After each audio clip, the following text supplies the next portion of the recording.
জয় অসম, জয় অসম, জয় অসম।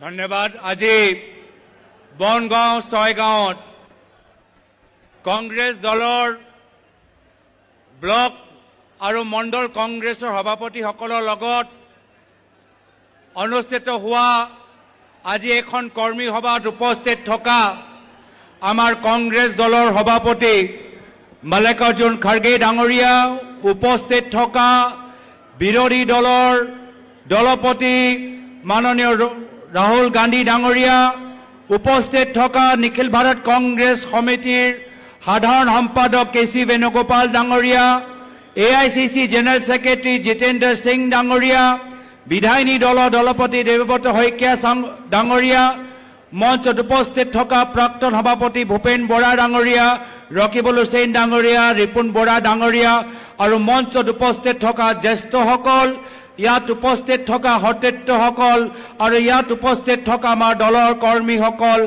আজি আপোনালোকৰ এই উপস্থিতি প্ৰমাণ কৰি দিছে যে এইবাৰ যুঁজ এখন হ'ব,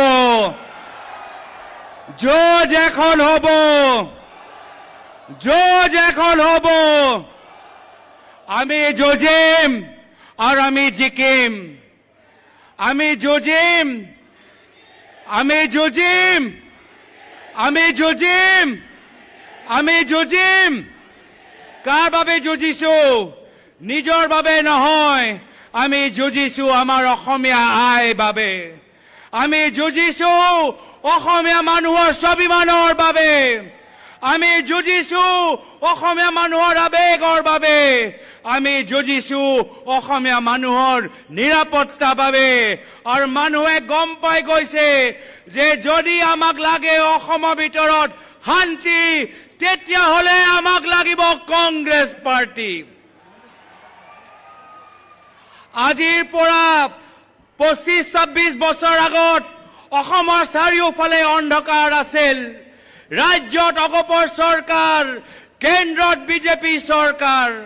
সেই সময়ত কংগ্ৰেছ দলে সংগ্ৰাম কৰি চাৰিওফালে উন্নয়নৰ পোহৰ আনিলে আৰু শান্তিৰ বাতাবৰণ সৃষ্টি কৰিলে। আজি ইতিহাস ঘূৰি আহিছে, সেই সময়টো ঘূৰি আহিছে, সেই গধুৰ দায়িত্ব ঘূৰি আহিছে। মানুহে গম পাই গৈছে যে যদি আমাক বিজেপি দলৰ